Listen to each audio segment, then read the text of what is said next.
1 2 3 जो लास्ट में था वो सड़ा मारना।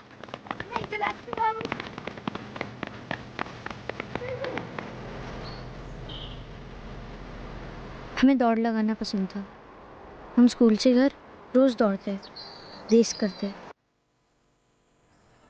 हमें पेड़ों पर चढ़ना भी अच्छा लगता था। हम रोज कोई नया पेड़ चुनते, ऊंचे से ऊंचा। कभी मैं सबसे ऊपर पहुंचता तो कभी सुमित।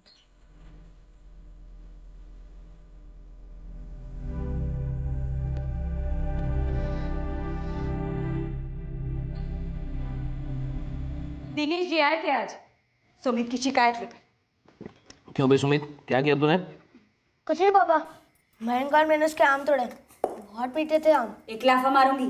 घुटने में चोट नहीं देखी? कभी हड्डी वड्डी टूट गई तो? सुमित, कल से तुम सिर्फ छोटे पेड़ चढ़ोगे। आप है ना, हमेशा ही इसकी तरफदारी कीजिए। कभी बड़ी चोट लग गई ना तब बैठ कर रोएंगे हम दोनों। लक्ष्मी, बच्चे इस उम्र में पेड़ नहीं चढ़ेंगे तो कब चढ़ेंगे? और पापा, असली मजा तो पेड़ पे ही आता है। पेड़ के ऊपर से पूरा मुक्तिपुर दिखता है। आप उन्हें मोबाइल दे दो, मैं उसकी फोटो खींच के लाऊंगा।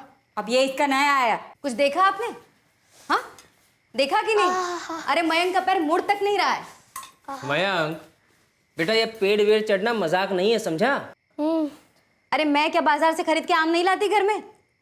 मयंक, तू कसम खा कि आज के बाद पेड़ पे कभी नहीं चढ़ेगा। अरे हाँ माँ, नहीं चढ़ूंगा, बहुत दर्द हो रहा है। अब खाने तो दे। बिना उसने कह देना नहीं करेगा तो नहीं करेगा। मेरे मम्मी पापा सुमित के मम्मी पापा से ज़्यादा डरते थे। पर सच कहूँ तो गिरने के बाद मुझे भी पेड़ चढ़ने से डर लगने लगा था। पर मम्मी पापा की कहाँ सुनने वाले थे। वादा करने के बाद भी हम पेड़ों पर चढ़ते और ऊंचाई से जंप भी मारते। जिन लोगों के पेड़ों पर हम चढ़ते वो बहुत गुस्सा होते, पीछा करते हमारा। फिर बस रेस हो जाती जो हम हमेशा जीत जाते। पर कभी कभी फंस भी जाते थे। समझ ही नहीं आता था कि कूद कर भाग जाएं या बस वहीं दुबक कर बैठे रहें।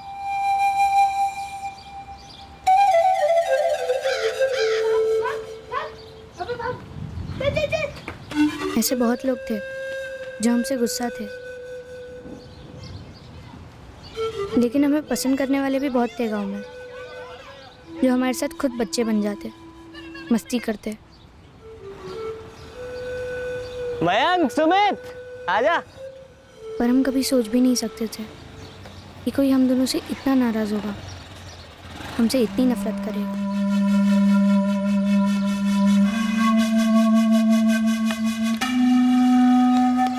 आज कुछ हुआ और जो हुआ वो सिर्फ मैं जानता था। पर मैं कभी किसी से कुछ कह नहीं पाऊंगा।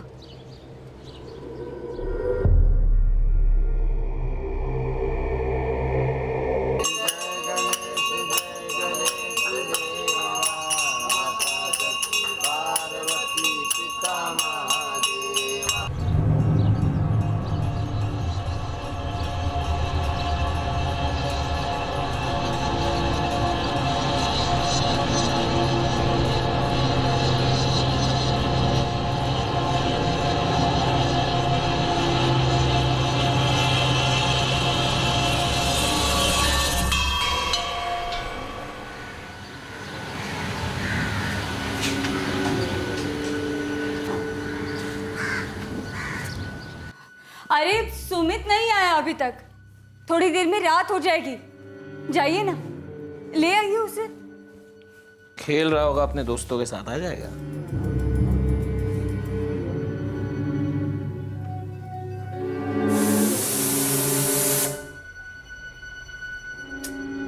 अजी 8 बज गए, अंधेरा हो गया। मयंक यहाँ फोन कीजिए ना।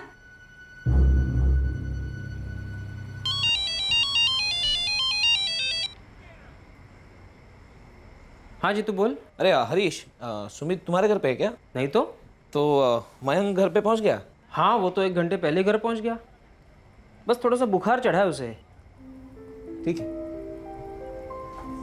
मयंक, सच बोल, तूने पेड़ से कुछ तोड़ के खाया तो नहीं ना आज? हाँ?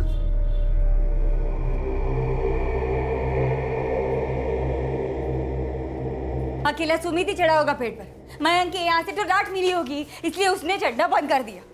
सारे हमारे जैसे नहीं होते ना। शांति रख मेरी माँ, खेलते खेलते समय निकल जाता है, लेके आता हूँ।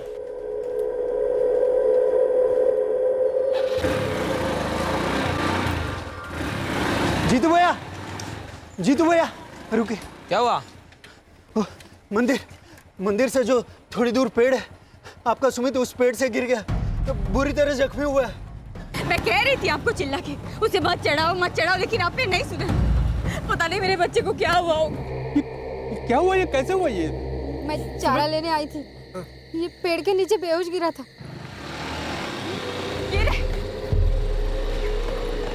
सुमित,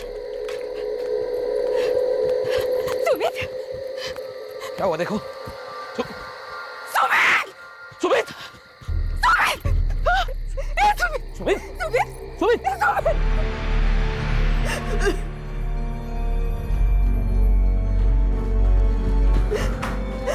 क्या कह रहे डॉक्टर?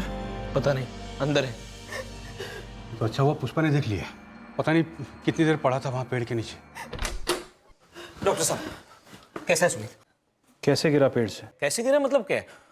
जैसे बच्चे पेड़ पर से फिसल के गिरते हैं वैसे आप क्या, कैसे, वो कैसा है? कैसा? हम बात कर सकते हैं? मिल सकते हैं उससे? देखिए चोट गहरी थी, काफी खून भी बह चुका है। हमने पूरी कोशिश की लेकिन हम उसे बचा नहीं पाए। क्या? आप कैसी बातें कर? बचा नहीं? अरे ऐसे कैसे कोई पेड़ पर से गिर? डॉक्टर साहब आप क्या कैसी बातें कर रहे हैं? आप ठीक से एक बार देखिए ना। अब देखने के लिए कुछ बचा नहीं है, आपका बेटा नहीं रहा।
कितनी बार तो मैंने सुमित और मयंक दोनों को समझाया था, ऊंचे पेड़ों पर मत चढ़ा करो, गिर जाओगे किसी दिन।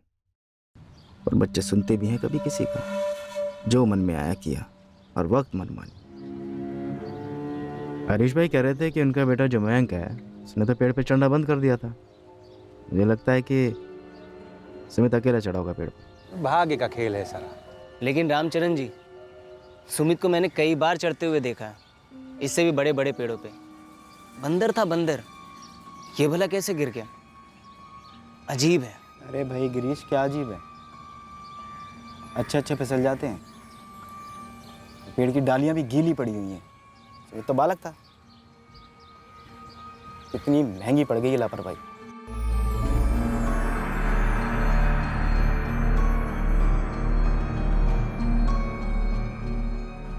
बुखार तो उतरने का नाम ही नहीं ले रहा है, और जब से सुमित के बारे में बताया है बुखार चढ़ता ही जा रहा है। शाम तक बुखार नहीं उतरा तो डॉक्टर साहब को दिखाते हैं। और थोड़े दिन स्कूल भी नहीं जाने देते हैं, है ना? हाँ हाँ, सदमा लगा होगा मयंक को। सबसे अच्छा दोस्त ऐसे ही चल बसा।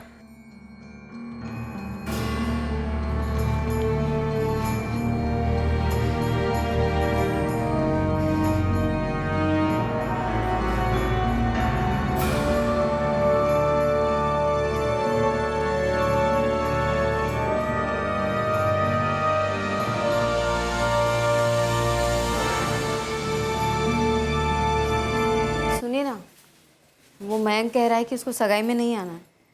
अरे लेकिन उसे अकेले घर पे भी तो नहीं छोड़ सकते। वही तो। मैं बात करता हूँ। हाँ।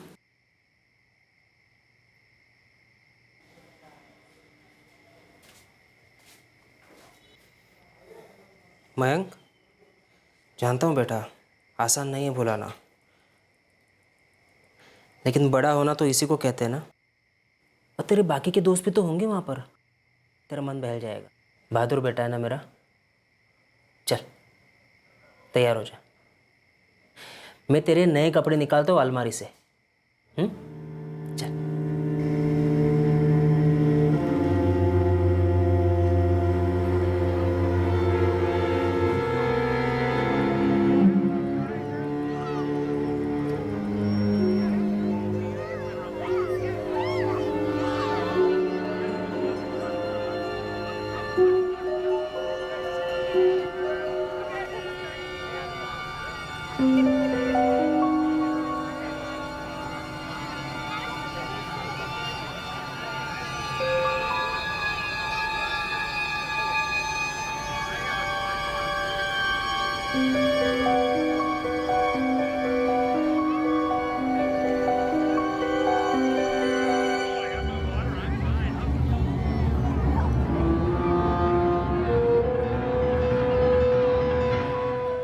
मयंक बेटा, निखिल, वीर, अमन सब लोग बाहर खेल रहे हैं, तू यहाँ बैठकर सगाई देखेगा क्या? जा तू भी बाहर जाके खेल।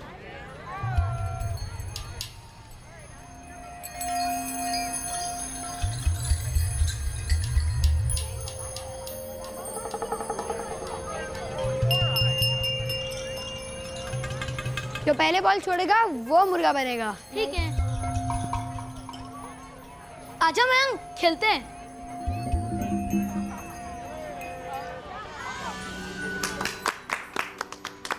चलो गिरीश और निशा, देखो तुम दोनों की जीवन यात्रा का टिकट तो कट गया अब।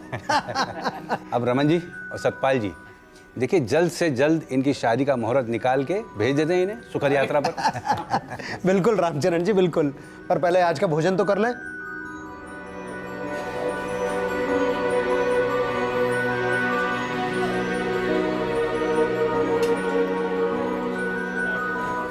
ये मयंक कहाँ है? होगा यहीं कहीं। मैं देखती हूँ उसको। मयंक, मयंक, मयंक, मयंक, मयंक, मयंक। सुनो, अरे मयंक कहाँ है? नहीं मिला? नहीं। निखिल, मयंक कहाँ है? पता नहीं हरीश काका, अरे अभी तो तुम्हारे साथ खेल रहा था ना। उसका मूड ही नहीं था खेलने का आज। वो खेला ही नहीं आज हमारे साथ। क्या हुआ मयंक, खेला नहीं है? इसको क्या हुआ? क्या छोड़ना, अपन खेलते हैं। चल बॉल फेंक।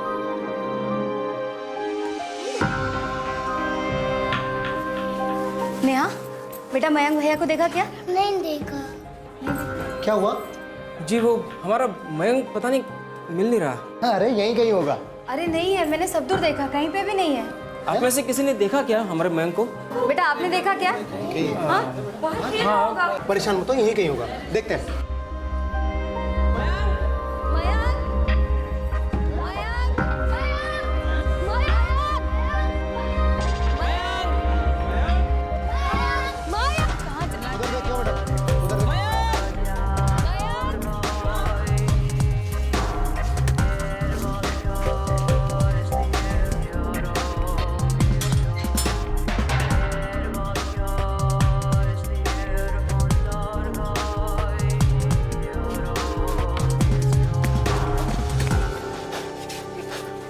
कहाँ चला गया, कुछ समझ मिला?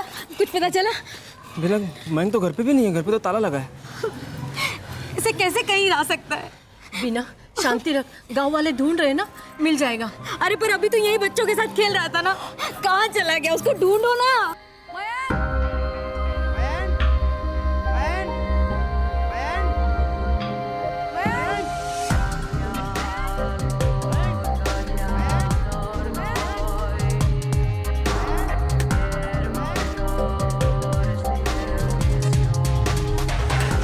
गश्त पर लगे सभी पेट्रोलिंग टीम को सूचित किया जाता है कि मयंक शुक्ला नाम के बच्चे के लिए लुकआउट पर रहें। बच्चे की फोटोग्राफ सभी पेट्रोल्स को फ्लैश की जा रही हैं। मुक्तिपुर, साजिद नगर, प्रीतम नगर, इन इलाकों में इमीडिएटली सर्च शुरू कर दो।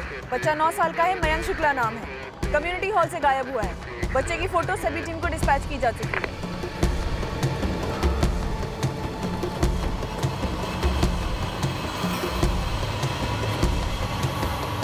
सर यहीं पर खेल रहा था, यहीं से गायब हो गया। मिश्रा, पवार, हॉल का कोना कोना छान मारो।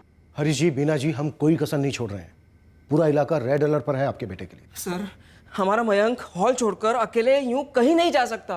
हमारी एक टीम हॉल की तलाशी ले रही है, एक टीम गांव में खोज रही है और बाकी की सारी टीम्स हाईवे और दूसरे गांवों के रास्तों पर लगी हुई हैं। पर सर, मयंक तो अपने स्कूल या गांव के मैदान के अलावा कहीं खेलने नहीं जाता।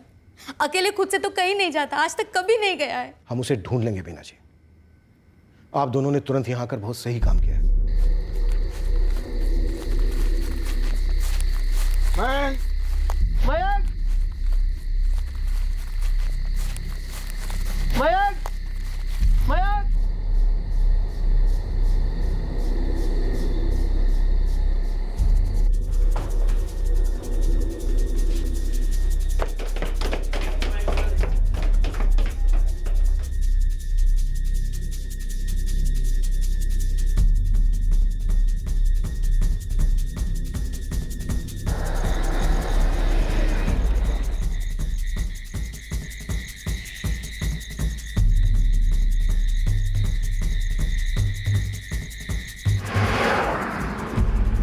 सर, हम हाईवे से मुक्तिपुर को जाने वाले रास्ते की शुरुआत पर हैं।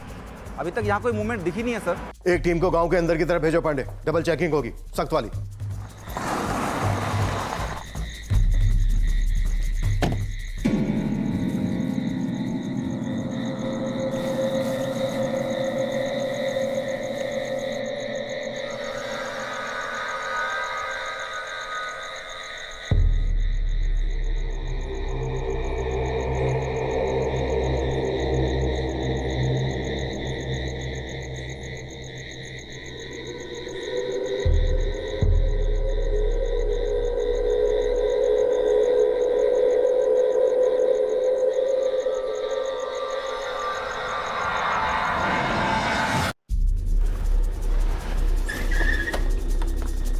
सर, पूरा कम्युनिटी हॉल 3 बार स्कैन हो चुका है। बाकी की टीम से भी कोई खबर नहीं आई? जी नहीं सर।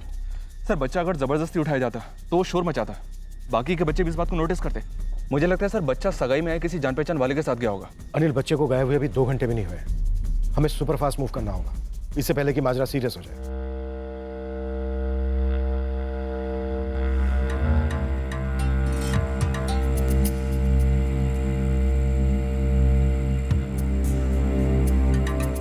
जतिन, मुझे मुक्तिपुर गांव के हर घर की खबर चाहिए। कौन कौन कल रात को अपने घर वापस नहीं लौटा या गांव में था ही नहीं। ठीक है साहब, मैं अपने 2-3 बंदों को काम पे लगाता हूँ। थोड़ा सा वक्त दो मुझे। आदमी दे सकता हूँ, खर्चा दे सकता हूँ जतिन, लेकिन वक्त नहीं। तू जो करना चाहता है कर, लेकिन 1 घंटे के अंदर अंदर मुझे इन्फॉर्मेशन चाहिए ठोस। 9 साल का बच्चा गायब हुआ है। आरती, गांव के हर खाली घर, खंडर, नशे के अड्डे, सुनसान इलाके, सबको एक बार फिर से स्कैन करो। बाहर से कोई खबर नहीं आई है। इस बात की पूरी संभावना है कि मयंक शुक्ला को गांव में कहीं छुपा कर रखा गया होगा। अगवा? सर, मेरे बेटे मयंक को कोई अगवा क्यों करेगा सर? फिरौती या दुश्मनी के लिए। हरीश जी, हमने आपके और आपकी पत्नी बीना जी के फोन की टैपिंग शुरू कर दी है। फिरौती वाला एंगल तो जाहिर है, आपके कई सारे खेत हैं, शायद आप फिरौती दे पाए। और रही बात दुश्मनी की, तो ये जाहिर नहीं है। मैं क्या कहूँ सर, मेरी तो कुछ समझ में नहीं आ रहा है। मेरी किसी के साथ कोई दुश्मनी नहीं है। गांव के सभी लोग मुझे जानते हैं। हम लोग यहाँ पर बरसों से रह रहे हैं सर। लेकिन मयंक खेलते खेलते कम्युनिटी हॉल से गायब हुआ है। अब या तो कोई जान पहचान वाला उसे बहला फुसला कर ले गया, या फिर वो अपने आप से कहीं चला गया है। हरीश जी, मयंक को किसी तरह की कोई परेशानी थी क्या? 9 साल के बच्चे को क्या परेशानी हो सकती है सर?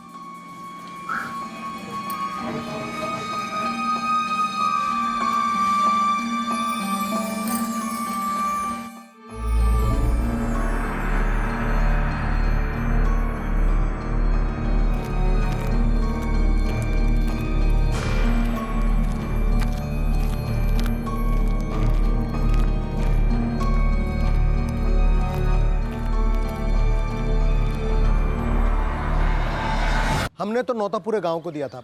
अब कौन आया, कौन नहीं, कौन मौजूद था, कौन नहीं, इसका हिसाब अब कौन रख सकता है? नहीं रखते होंगे रमन जी। लेकिन अब दिमाग पे थोड़ा जोर डाल के याद करना ही पड़ेगा आपको। 9 साल का बच्चा हॉल से गायब हुआ है।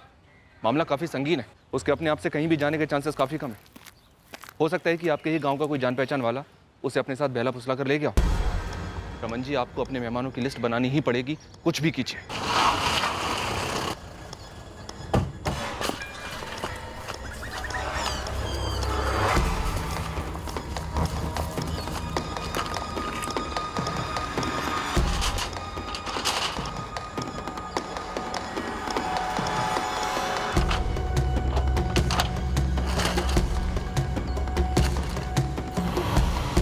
सरकार, गांव में एक बंदा है जो गायब है, मतलब कल रात घर नहीं पहुंचा। रवि वर्मा नाम है। घर पर ताला लगा है सर।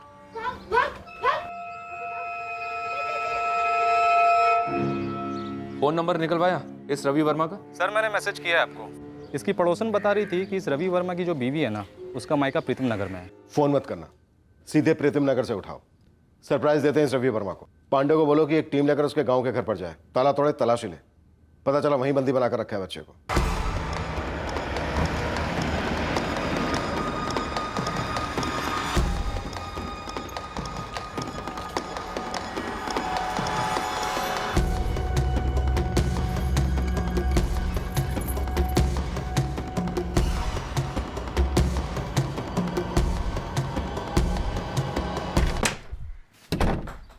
क्या हुआ जी, कुछ पता चला? हाँ, अरे ये कर क्या रही है पुलिस? हमारा बेटा अभी तक मिला क्यों नहीं? पता नहीं बीना, ये लोग कह रहे हैं कि कोई हमारे साथ दुश्मनी निकाल रहा है। हमारा दुश्मन कौन हो सकता है? कौन है जो हमारे साथ ऐसे कर रहा है?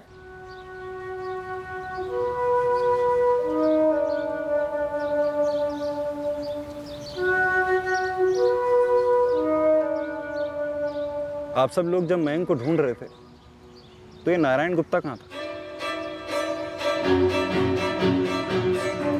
मैंने नारायण को सगाई के बीच में ही कहीं जाते देखा था।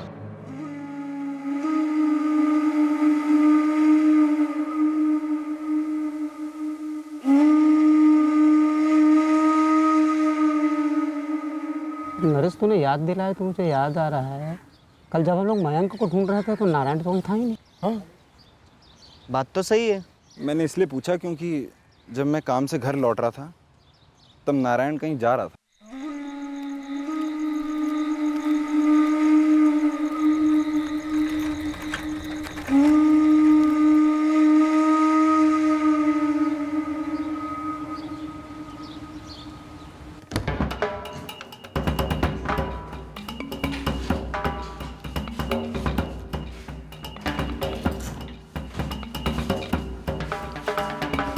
मैं रात को घर नहीं लौटा तो इसका मतलब मैंने मयंक को अगवा कर लिया। सीधे धमक गए आप यहाँ तलाशी करने के लिए। किसी के बाप का राज है क्या? बापों का बाप कानून है और उसी का राज है। और कानून का आदेश है कि तुम्हारी ससुराल की पूरी तरह से तलाशी ली जाए। घर का एक एक कोना छान मारो, जल्दी मूव।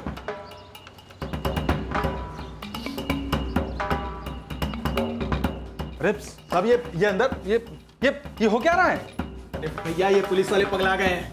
हम पर आरोप लगा रहे हैं कि हमने अपने गांव मुक्तिपुर से एक 9 साल के बच्चे को अगवा किया है। ए रवि, इतना फास्ट फॉरवर्ड में जाने की जरूरत नहीं है। हमने अभी आरोप नहीं लगाया, हमसे पूछ रहे हैं तुझसे तूने किया है या नहीं। अच्छा, अरे सुनिए, रत्ना काकी का फोन था। मुक्तिपुर में हमारे घर में ताला तोड़कर पुलिस अंदर घुस गई है। अरे साहब, ये क्या हो रहा है? हम यहाँ पर एक फैमिली फंक्शन में आए हुए हैं। ये हमारे आशीष भैया हैं, हमारे साले साहब। इनकी बीवी की गोद भराई की रस्म थी। और फिर ऐसा नहीं है कि हम कल रात को सिर्फ घर नहीं गए थे, परसों से हम यहीं हैं। हाँ साहब, ये सही कह रहा है, ये परसों से यहीं पे है। और साहब, हमें भी न्योता था रमन मिश्रा जी के बेटे की सगाई का, पर हम लोग यहाँ पर थे इसलिए नहीं जा पाए। हाँ सर, बच्चा घर में नहीं मिला। कमाल करते हैं आप, यहाँ बच्चा कैसे मिलेगा? तो कहाँ मिलेगा बता दे। कहीं और छुपाया तूने या फिर मयंक के साथ कुछ कर दिया तूने? हम हरीश शुक्ला को ठीक से जानते तक नहीं है। हम उसके बेटे को अगवा क्यों करेंगे? कोई कारण भी होना चाहिए कि नहीं? इस रवि का इन्वॉल्वमेंट लगता नहीं है सर। इसके साली की बीबी की गोद भराई थी यहाँ, ये परसों से यही है। पता नहीं यहाँ क्या हो रहा है। एक और नाम आया है, नारायण गुप्ता। वो सगाई में तो आया था, पर जब बच्चा गायब हुआ, उसकी तलाश शुरू हुई, उस वक्त नारायण गुप्ता भी गायब था।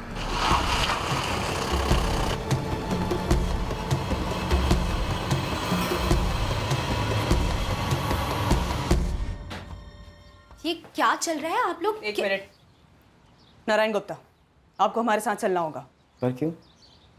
ये जो हरीश जी का बेटा मयंक गायब हुआ है, उसके सिलसिले में आप मुझे ले जा रही हैं? क्यों, कोई और भी सिलसिला है क्या?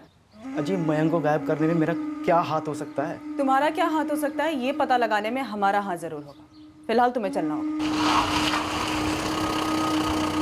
नारायण गुप्ता, आपकी कोई अनबन थी नारायण के साथ? अनबन मतलब? सर, मेरे कुछ खेत मैंने इस नारायण को खेती करने के लिए दिए थे। फसल कटने के बाद जो भी कमाई होती थी उसके 50% नारायण ने मुझे देने होते थे। तो कभी पैसों का घपला किया उसने, या आपने कोई नाइंसाफी की उसके साथ? मैं क्यों करने लगा सर? गलत तो उसने किया था। 2 महीने पहले मुझे पता चला कि वो जितनी फसल दिखा रहा था उससे कई ज़्यादा उगती थी मेरे खेतों में, और जिसके पैसे वो मार रहा था। ना जी ना हरीश जी, कोई घपला नहीं कर रहा हूँ, हिसाब में थोड़ी सी भूल हो गई है। शायद तुम्हें भूल रहे हो कि मैं भी एक किसान हूँ और मैं अपनी ज़मीन को अच्छे से पहचानता हूँ। मेरे नाक कान सब है यहाँ पर, और मेरे पास तो पूरा चिट्ठा है। पिछले 1 साल से घपला कर रहे हो तुम। आपके कान भर दिए किसी ने। तुम्हारे दिन भर गए। इतनी अच्छी ज़मीन मैंने ईमानदारी में, भागीदारी में तुम्हें दी, और तुमने क्या किया? सोने का अंडा देने वाली मुर्गी की गर्दन ही काट दी। ये तुम्हारे लिए आखिरी फसल होगी बस, और उसके बाद तुम मुझे यहाँ पर नजर भी नहीं आना। ये क्या कह रहे हैं आप हरीश जी? ऐसे कैसे अचानक निकल जाऊं? नियत में गड़बड़ नहीं हुई, हिसाब में गड़बड़ हुई है। और आपकी जो भी रकम है ना, मैं लौटा दूंगा, और आइंदा मुझसे गलती भी नहीं होगी। बस मुझे इन खेतों से मत निकालो। एक बार भरोसा हट जाता है ना तो सब कुछ हट जाता है नारायण। इस बार की फसल मेरे सामने कटेगी बस। जो कुछ भी होगा मेरे सामने होगा। धान का धान, भूसा का भूसा, और उसके बाद तुम मेरे खेतों पर नजर भी नहीं आना। हे भगवान, नारायण ने? हरीश जी, हम दावे के साथ तो नहीं कह सकते, पर हमें खबर मिली है कि सगाई की रस्म पूरी होने से पहले ही नारायण कम्युनिटी हॉल से चला गया था, और जब मयंक को ढूंढा जा रहा था तब भी वो वहां पर नहीं था।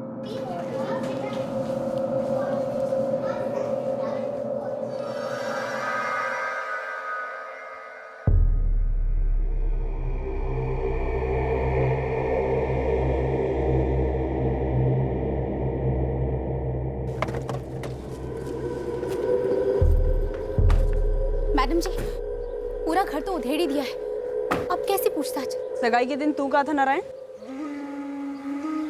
मेरा निजी मामला है। तेरा सारा निजी मामला सार्वजनिक होगा आज। ले आओ इसे। मैडम मैडम मैडम मैडम, बात तो सुनिए। निजी मामला मतलब मेरा पेट खराब था, भयंकर दस्त लगे हुए थे। बोलना। उस दिन ये हमसे बोलकर ही निकले थे मैडम। ठीक है, हमारे पास भी अपने तरीके हैं पता करने के कि किसे दस्त था और किसे कब्ज। ले आओ। अरे मैडम जी, मैडम बात तो सुनो मैडम।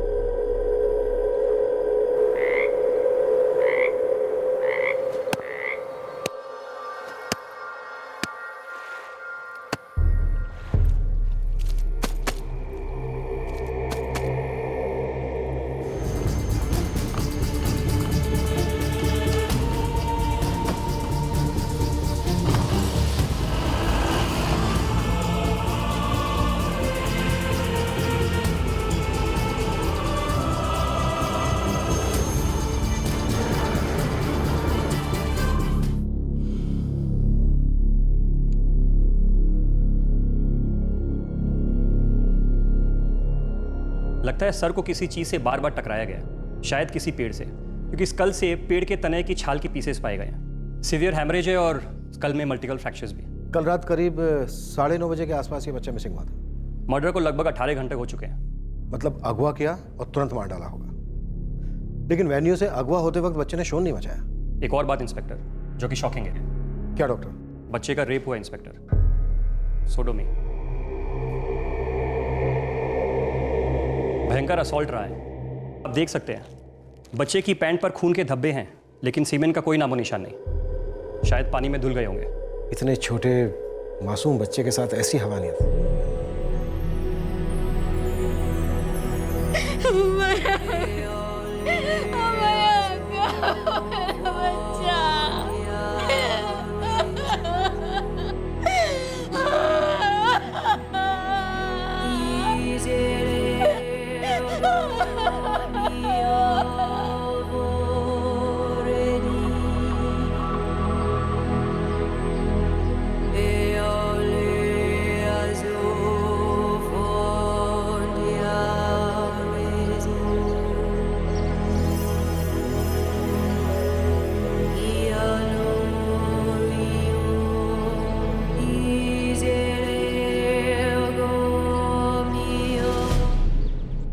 क्यों नारायण, क्यों?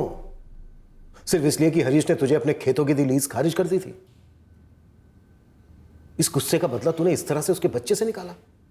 इतनी विकृति भरी है तेरे अंदर। साहब मुझ पर इतने भद्दे इल्जाम मत लगाइए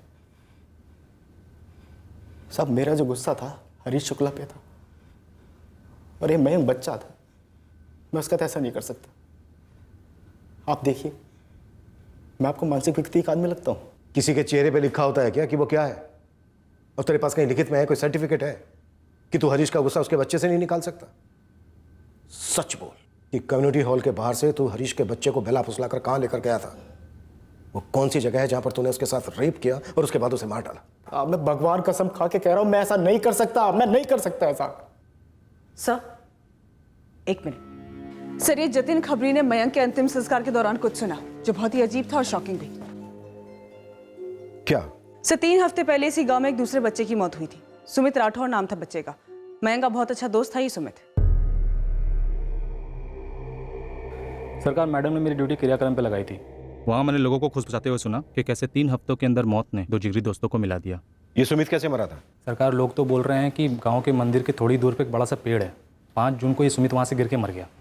एक और बात है सर, ये जो नारायण गुप्ता है ना, वो उन दोनों बच्चों से बहुत चिढ़ता था।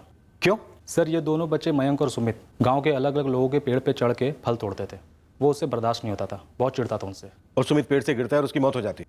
जी इंस्पेक्टर, मैंने ही सुमित राठौड़ को अटेंड किया था। बहुत बुरी तरह गिरा था। सिर के पिछले हिस्से में गहरी चोट आई थी। सर के पिछले हिस्से में injury? Multiple injuries, heavy haemorrhage. Doctor, क्या आपको शक हुआ था कि ये पेड़ से गिरने से ना हुआ हो? फ्रैंकली इंस्पेक्टर, पेरेंट्स ने कहा कि पेड़ से गिरा था। मैंने और कुछ सोचने की ज़रूरत नहीं समझी और जो उन्होंने कहा उसे फेस वैल्यू पे मान लिया। पेरेंट्स से after all. Thank you doctor. Sir, ये अजीब तो है। 2 बेस्ट फ्रेंड 9 साल के 3 हफ्तों के पीरियड के डिफरेंस में मर जाते हैं। अब एक के लिए तो हम श्योर हैं कि मर्डर है, लेकिन दूसरे की मौत एक्सीडेंट बताई जाती है। पहले वाले बच्चे सुमित राठौड़ की इंजरी एग्जैक्टली मयंक शुक्ला की इंजरी जैसी थी। दोनों बच्चों के सर के पिछले हिस्से पर चोट लगी थी। सर, मंदिर से थोड़ी दूर जहां वो पेड़ है, आई थिंक हमें वहां जाके एग्जामिन करना चाहिए।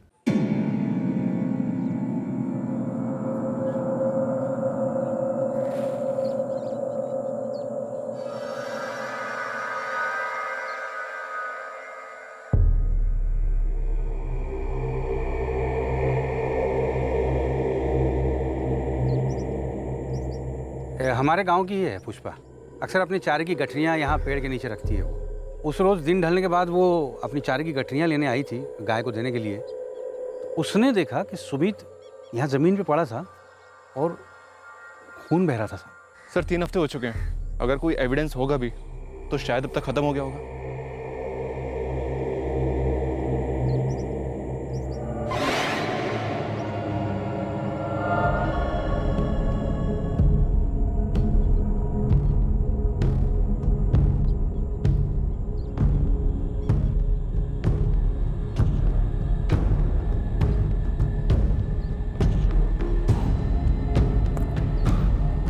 अनिल, सर,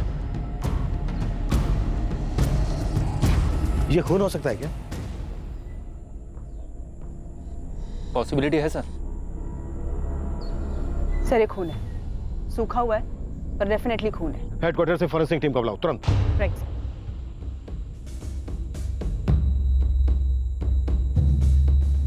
लक्ष्मी, लक्ष्मी, लक्ष्मी, पुलिस उस पेड़ के यहाँ छानबीन कर रही है जहाँ हमारा सुमित गिरा था। लोग ये कह रहे हैं कि पुलिस का मानना है कि सुमित पेड़ से नहीं गिरा था, शायद उसे मार के वहां पे फेंक दिया गया था।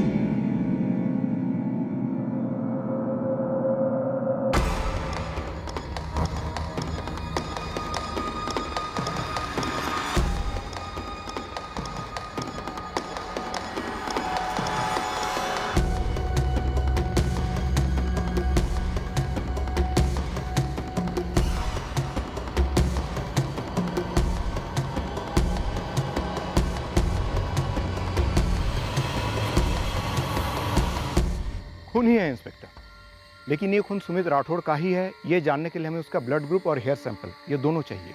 आपको बाल मिले हैं? जी इंस्पेक्टर। सर, सुमित के पेरेंट्स से बात करते हैं। सुमित की बॉडी को कब्र से निकालने के लिए उनकी परमिशन लेते हैं। जतिन ने खबर दी है। कि सुमित को वहीं दफनाया गया था जहां मयंक को दफनाया गया है। बहुत मुश्किल घड़ी है पेरेंट्स के लिए, पर जो करना है सो करना है। ठीक है, बुलाओ उन्हें।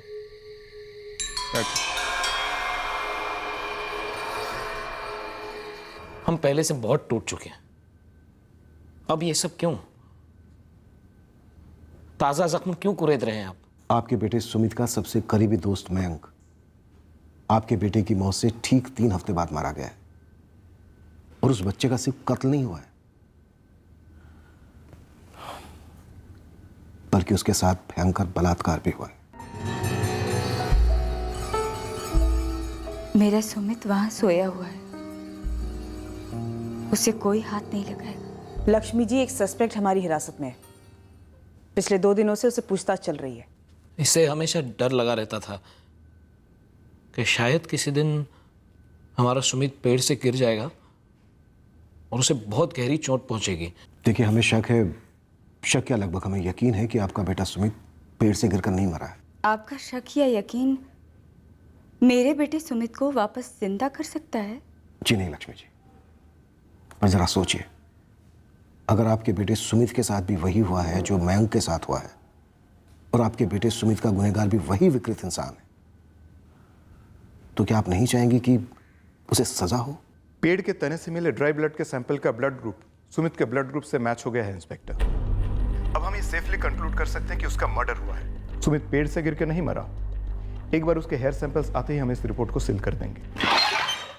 सर, पेड़ पर जो खून के धब्बे मिले वो सुमित के ब्लड ग्रुप के हैं। जी तो जी लक्ष्मी जी, अब हमें सुमित की लाश को बाहर निकालकर तहकीकात करनी ही होगी।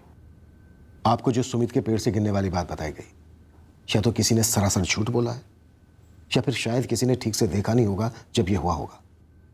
पर इतना पक्का है, जो हकीकत में हुआ है वो सामने नहीं आया, और शायद मयंक इस हकीकत के बारे में जानता था।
सुमित के केस में कुछ चौंकाने वाले खुलासे होने जा रहे थे। हम लगभग 100% श्योर थे कि सुमित और मयंक के केसेस दरअसल एक ही केस था। आरोपी सुमित के केस में बच निकला था, पर मयंक के केस ने काफी सवाल खड़े किए थे। सबसे बड़ा सवाल था क्यों 2 मासूम जानों को इतने भयंकर तरीके से क्यों कुचल दिया गया था। इन सवालों के जवाबों ने हमारे भी रोंगटे खड़े कर दिए थे।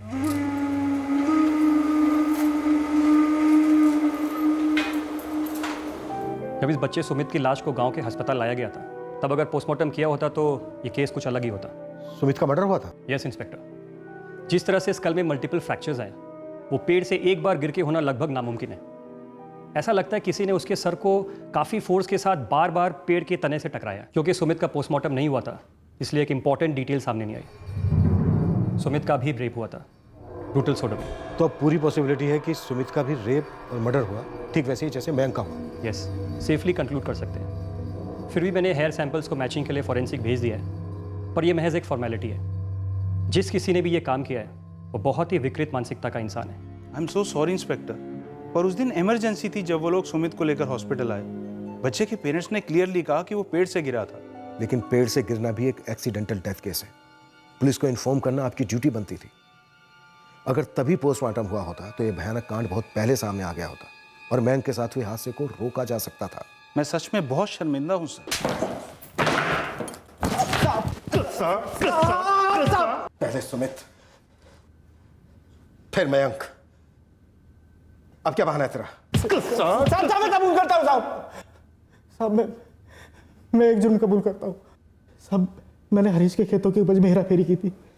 मैं लालची हो गया था, लेकिन साहब मैं आपके पैर पड़ता हूँ। मुझ पे इतने गंदे घिनौने इल्जाम मत लगाइए। वो बहुत मासूम बच्चे थे साहब। जिन पर तुझे गुस्सा था, पता है हमें चिढ़ता था तो उन दोनों से। साहब ऐसा बिल्कुल नहीं है। सुमित को अस्पताल ले जाते हुए मैं जीतू के साथ, मैं सगाई वाली शाम साहब सचमुच मेरा पेट खराब हो गया था। मैं घर चला गया था। झूठ बोल रहा है तू कोई घर नहीं गया था। कोई तरह पेट वेट खराब नहीं हुआ था। जो भी सच है सच बोल। तो आप ना मेरी पत्नी से पूछ लीजिए। उसे बता कर गया था कि मेरा पेट खराब है, मैं घर जा रहा हूं। और जब सब सुमित की खबर आई थी ना, तब मैं मंदिर में था, आरती में लगा हुआ था।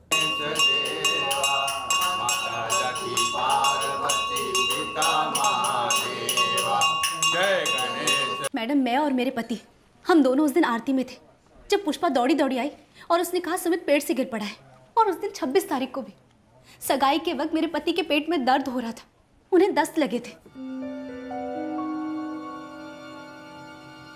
गौरी, मेरे पेट में दोबारा गड़बड़ हो रही है। आपने दवाई ली थी क्या?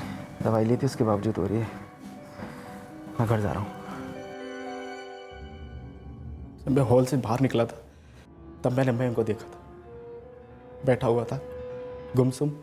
आपको मुझे जितना मारना है ना, मुझे मारो, लेकिन मैंने कोई कांड नहीं किया है। मुझे बच्चों पे गुस्सा आता था, वो मेरे बादाम चुराते थे। हरीश जी पे भी गुस्सा था, बेरोजगार कर दिया था। लेकिन साहब इतनी ऊंची हरकत, इतने घटिया इल्जाम मत लगाइए। सुमित के साथ जो हुआ, क्या मयंक को उसके बारे में कोई भनक हुई होगी? सर, मयंक को उसी दिन बुखार चढ़ा था। सर, तनाव में फीवर आना ये कॉमन है बच्चों में। सर, नारायण के मुताबिक मयंक सगाई के दिन भी उदास था। वो कम्युनिटी हॉल के बाहर गुमसुम बैठा हुआ था, उदास। हो सकता है वहां से उसे किसी ने उठा लिया हो, पर मयंक इस पर चिल्लाया ना हो। सर, मयंक 3 हफ्ते से डिप्रेशन में था। क्या सर ये सिर्फ दोस्त सुमित को खो देने का दुख था, या फिर सुमित की मौत के बारे में किसी जानकारी को लेकर दुख था? सर, शायद वो डरा हुआ होगा। शायद इस सब की जड़ सुमित के मर्डर से जुड़ी हुई है। दोनों को सोडोमाइज किया गया, दोनों को सर पटक कर मार डाला गया।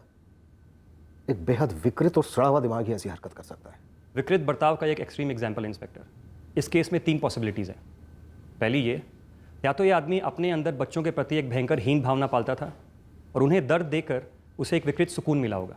दूसरी, या तो फिर इस आदमी के मन में बच्चों के माँ बाप के प्रति एक अनकंट्रोल गुस्सा था और उन्हें आजीवन दर्द देने के लिए वो इन बच्चों को एक दर्दनाक मौत देता है। और तीसरी पॉसिबिलिटी, वो महज एक सेक्स मैनियक था जिसकी सेक्सुअलिटी बुरी और पूरी तरह से इम्बैलेंस थी, और रेप करने के बाद अपने बचाव के लिए वो विक्टिम्स का मर्डर कर देता था। मैं नारायण को पूरी तरह से रूल आउट नहीं कर रहा हूं, लेकिन उसे प्राइम सस्पेक्ट बनाने के लिए हमारे पास उसके खिलाफ कोई ठोस सबूत नहीं है। कहीं ऐसा ना हो कि हम गलत पेड़ पर चढ़ जाएं और असली मुजरिम यहाँ गांव में एक और बच्चे को अपना शिकार बना जाए। सर, जो भी मुजरिम है, सुमित के केस में तो कानून के रडार से बच निकला, पर मयंक के केस में पूरी तरह से एक्सपोज हो चुका है। हमें इसकी विकृत हरकतों को यहीं पर रोक देना है। मयंक और सुमित के दोस्तों से बात करते हैं, पता लगाते हैं कि 5 जून को दरअसल क्या हुआ था। हो सकता है उसके पहले कुछ हुआ हो। सुमित और मयंक हमेशा साथ में खेलते थे, फिर 5 जून को ऐसा क्या था कि सुमित अकेला खेल रहा था। आरती सर, तुम सुमित और मयंक के दोस्तों से बात करो, एक एक डिटेल निकलवाओ। Right sir. मैं दोनों के पेरेंट्स के साथ बात करता हूँ। अनिल, तुम एक लिस्ट बनाओ सारे सेक्स ऑफेंडर्स की। यहाँ गांव में कोई भी अगर ऐसा है जिसकी सेक्सुअल हरकतों पे कोई सवाल या निशान है, कोई पुलिस रिकॉर्ड है या कोई भी ऐसा किस्सा है छोटे से छोटा, उसे घसीट लो।